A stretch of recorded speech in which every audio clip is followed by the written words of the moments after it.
Bonjour, je suis Isabelle Cyr, ça me fait plaisir de vous rencontrer. Alors, je suis investisseur immobilier et je suis aussi directrice principale de projets de sécurité dans une grande institution financière. Alors, qu'est-ce qui m'amène à l'immobilier? C'est ce côté qu'on peut concrétiser d'une certaine façon ce qu'on est en train de faire. Je travaille de façon beaucoup plus intellectuelle à longueur de journée. J'expliquais souvent aux enfants, je commence ma journée, je parle au téléphone, je fais des PowerPoint, puis je raccroche à la fin de la journée, puis tout ça est dans l'ordi. Et on ne voit pas toujours le résultat de ce qu'on fait dans une journée.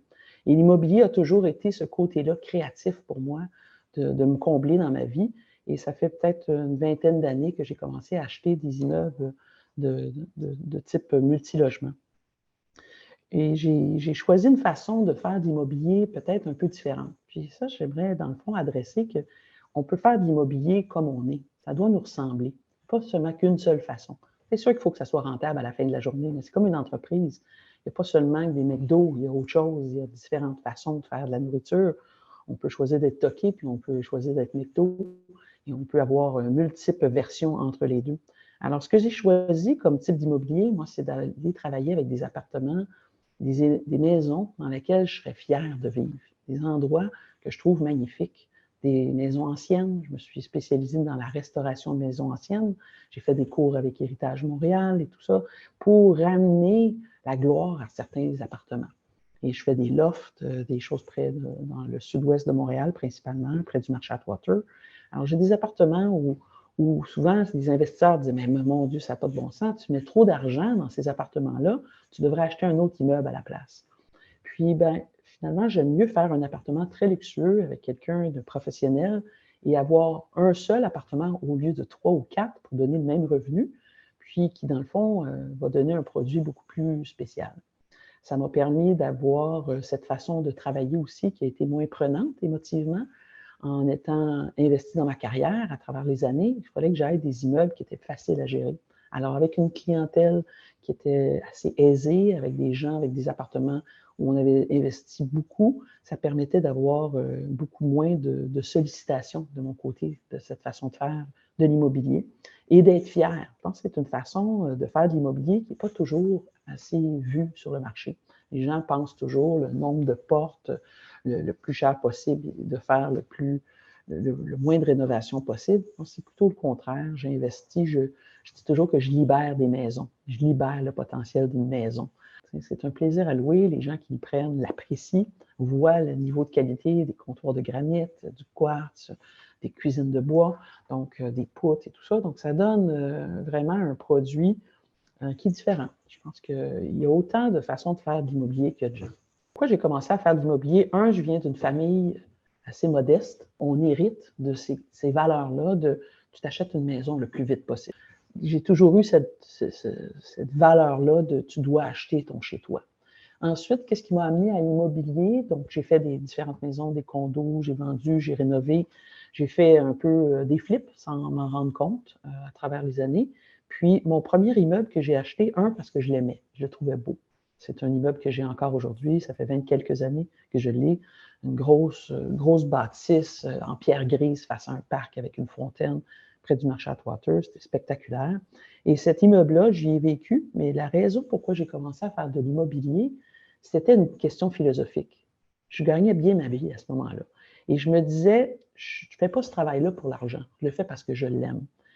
Mais je n'étais pas capable de répondre vraiment à cette question-là, parce que je me disais, est-ce que c'est vrai? Est-ce que je me conte des histoires? Puis, la seule façon d'y répondre, c'est quand on n'a pas besoin d'argent, hein, pour savoir si on ferait encore le même travail. Et vu que je n'avais pas d'oncle riche, je me disais, dans quelle situation je peux me mettre où je peux vraiment répondre à cette question-là? Et c'est soit qu'on a beaucoup d'argent ou on n'a pas de dépenses. En n'ayant pas de dépenses, c'est comme si on était riche. Et en emménageant dans un immeuble, bien, ça me permettait d'éliminer. J'avais rénové, puis j'avais augmenté les valeurs. J'avais un appartement qui était vide dans cet immeuble-là, et j'ai doublé les revenus de cet immeuble-là en dedans d'un an, ce qui m'a permis de vivre dans mon appartement, dans l'immeuble, de façon gratuite. Alors, tout de suite, je me mettais en situation de richesse en réduisant mes coûts, et c'était un moment aussi où je me partais à mon compte. Et j'étais une femme seule, ça m'amenait une certaine sécurité. Et je me disais, ben, j'ai pas de dépenses qui vont m'étouffer. Ma voiture est payée, mon logement est payé, tout ce que je vais faire, si jamais je ne réussis pas autant que je voudrais à mon compte, ben, je n'ai pas cette pression-là, je vais quand même être capable d'arriver. Donc, ça enlevait de l'insécurité financière d'une certaine façon. Et ça m'a permis de vraiment aussi, quand on gagne un salaire, je gagnais vraiment mon salaire. À ce moment-là, ça me permettait de travailler pour un vrai salaire. Alors, ça me donnait une capacité de pouvoir investir, ça me donnait une capacité de pouvoir rénover et d'enlever cette pression-là. Donc, c'est un peu ça qui m'a amené à l'immobilier. J'y ai pris goût, j'ai vu l'impact, ça m'a permis aussi, j'investissais tous mes salaires dans les rénovations. J'aurais pu, si j'avais fait autrement aujourd'hui, j'aurais beaucoup plus de portes, comme on dit, ou plus d'immeubles que j'aurais pu faire si j'avais fait des choix différents. Mais je ne regrette pas de les avoir fait, ces choix-là, aujourd'hui. Ça m'a permis, à l'époque, je n'aurais pas voulu vivre de l'immobilier. Je voulais vraiment vivre de mon travail. J'adore ce que je fais. J'aime encore beaucoup ce que je fais. C'est très stimulant intellectuellement. Donc, pour moi, c'était un complément qui s'agençait très bien avec ce que je faisais dans la vie. Alors, je vis dans l'excès.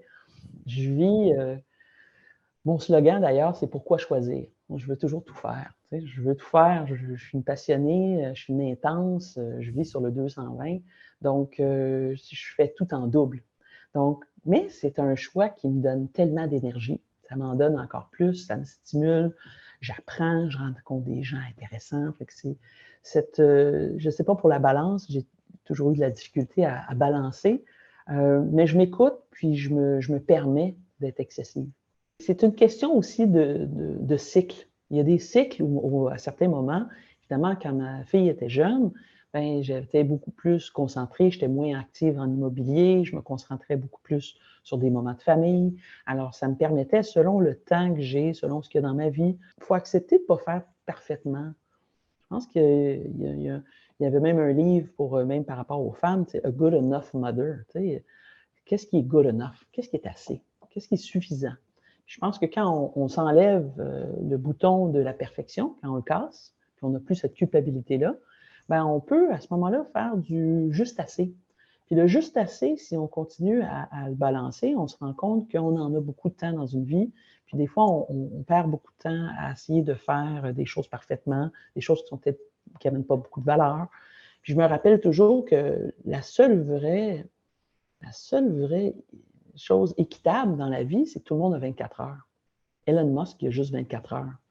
C'est clair qu'il n'a pas plus de temps que moi. Donc, il doit s'organiser, il doit avoir dans sa tête des espaces pour pouvoir le partager. Donc, je ne suis pas aussi organisée que j'aimerais. J'en échappe. J'ai des papiers partout. Ça ne paraît pas là, dans ma photo. J'ai des papiers partout. Puis, j'ai besoin d'aide, mais j'essaie de m'entourer, d'utiliser le plus possible de l'aide que je peux, puis de focusser sur ce qui est important. La philosophie, c'est comment vivre. Hein? Ça nous apprend à vivre. Puis on y pense depuis des millénaires. On peut apprendre.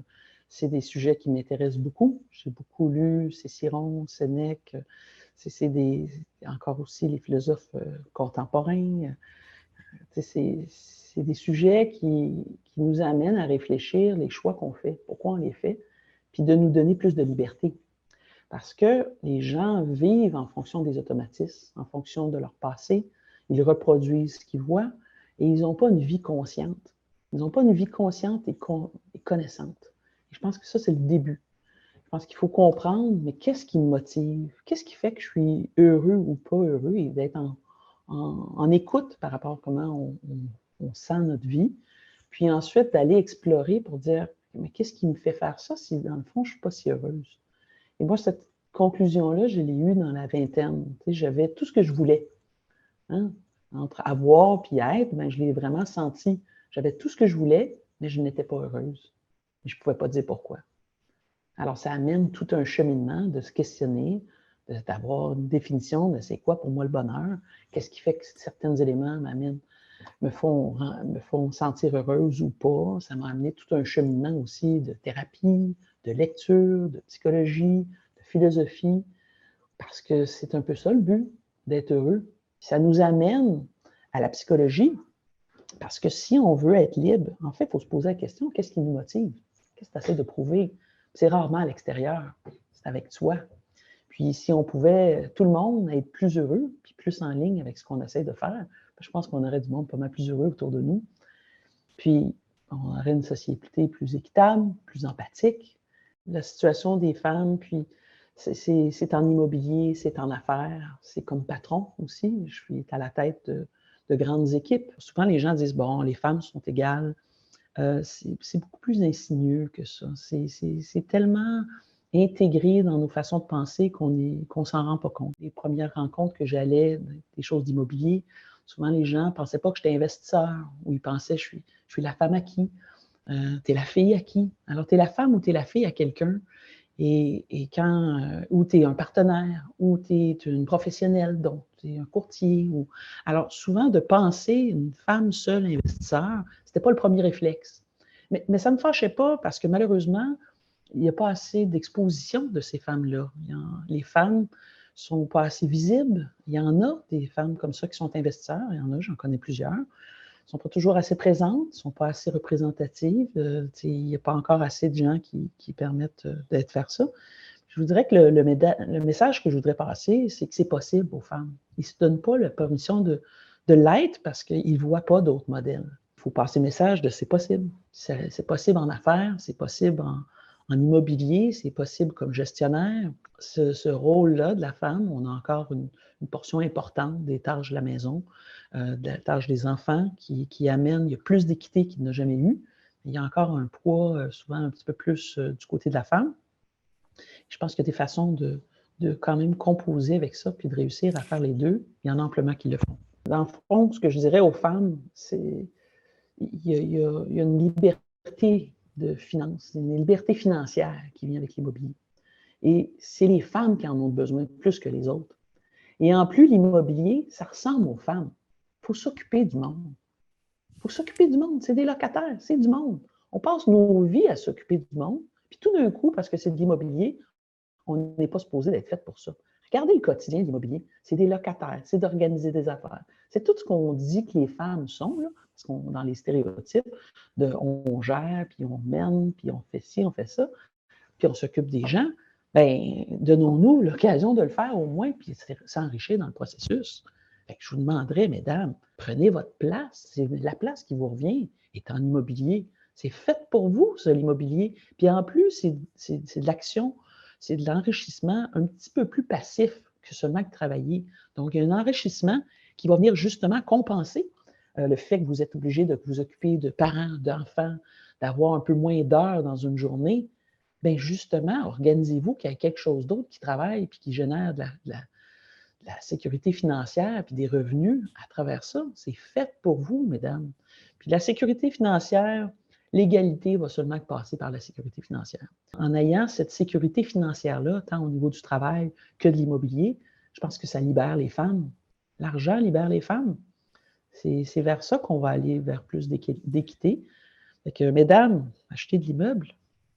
Bien, je te dirais que le mot de la fin, c'est commencer par vous connaître vous-même. Hommes et femmes, connaissez-vous? Qui êtes-vous? C'est tellement un chemin pour se connaître. La vie, c'est un chemin vers soi. Puis, plus vous allez aller vers vous, vous allez découvrir de quoi vous êtes fait, qu'est-ce qui vous motive. Et ensuite, bien, il y a autant de façons de faire de l'immobilier qu'il y a de gens. Puis, trouvez votre propre modèle. Puis, mesdames, c'est fait pour vous, l'immobilier. Alors, trouvez la façon de vous y rendre, donnez-vous la possibilité et le droit d'en faire, et vous allez trouver les chemins. Appelez d'autres femmes, joignez-vous à des partenariats, faites votre chemin. Il y a une façon d'être passif, actif, de partager ce risque-là avec d'autres. Alors, ne prenez pas ça comme une montagne inaccessible.